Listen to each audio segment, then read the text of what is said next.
আরেকটি নতুন ভিডিওতে সবাইকে স্বাগতম। আমাদের এই ভিডিওর আলোচ্য বিষয় হচ্ছে রক্তদান। তো রক্তদান অবশ্যই একটি পুণ্যের কাজ। আপনার সামান্য রক্তে বাঁচতে পারে একজন মানুষের জীবন। তবে কিছু ভুলের কারণে রক্তদাতা এবং গ্রহীতা দুইজনেরই বিভিন্ন বিপদ হতে পারে, বিভিন্ন অসুবিধা হতে পারে, এমনকি মৃত্যু পর্যন্ত হতে পারে।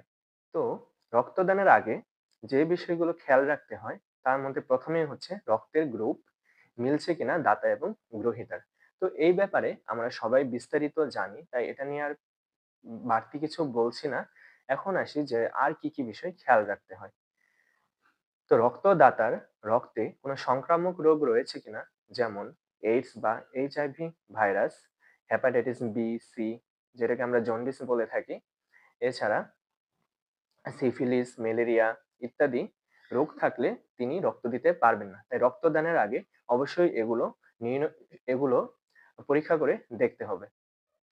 যেসব ব্যক্তি বিভিন্ন অসুখে আক্রান্ত, যেমন ডায়াবেটিস, হৃদরোগ বা বিভিন্ন চিকিৎসা গ্রহণ করছে, যেমন কেমোথেরাপি, অ্যান্টিবায়োটিক্স, তাদের রক্ত নেওয়া থেকে বিরত থাকতে হবে এবং এ ব্যাপারে উৎসাহিত করা হয় যেন তারা রক্ত না দেয়। এখন আসি কারা রক্ত দিতে পারবে।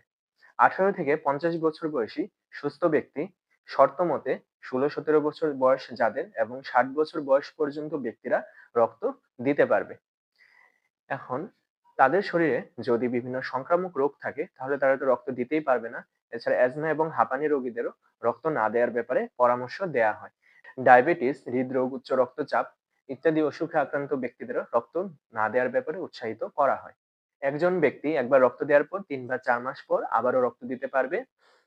রক্তদাতা যেদিন রক্ত দিবে সেদিন সে উপোস করতে পারবে না, অর্থাৎ উপোস অবস্থায় রক্ত দেওয়া থেকে বিরত থাকতে হবে। এতে হিতে বিপরীত হতে পারে। আর হচ্ছে রক্ত দেওয়ার পর রক্তদাতার মাথা ঘোরাবে, শরীর ঘামতে পারে এবং শরীর দুর্বল লাগতে পারে। এগুলা খুবই নরমাল বিষয়, এতে ভয় পাওয়ার কিচ্ছু নাই। এজন্য রক্ত দেওয়ার পর ১-২ ঘন্টা বিশ্রাম নিতে হবে, ভারী কাজকর্ম থেকে বিরত থাকতে হবে এবং একটি স্যালাইন বা গ্লুকোজ খেতে পারে, এতে তার ভালো লাগবে। রক্তদানের উপকারিতা: রক্তদান করার ফলে ক্যান্সারের ঝুঁকি কমে যায়। এছাড়া দেহে লোহিত রক্তকণিকার যে নতুন লোহিত রক্তকণিকা সেটার পরিমাণ বৃদ্ধি পায়। এর ফলে অস্থিমজ্জা সক্রিয় থাকে। দেহে রক্তের কোলেস্টেরলের মাত্রা কমে এবং হৃদরোগের ঝুঁকি কমে যায়।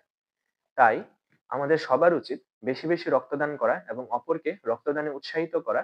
তবে সেটা যেন এই সতর্কতাগুলা অবলম্বন না করে না হয়। এই ছিল আজকের মতো রক্তদান নিয়ে বিস্তারিত। যদি ভিডিওটি আপনাদের ভালো লেগে থাকে তাহলে লাইক, শেয়ার এবং কমেন্ট করতে ভুলবেন না এবং আপনাদের প্রশ্নগুলো অবশ্যই কমেন্টে জানাবেন। আর যদি আ এরকম আরো ভিডিও পেতে চান তাহলে চ্যানেলটি সাবস্ক্রাইব করার জন্য অনুরোধ রইল।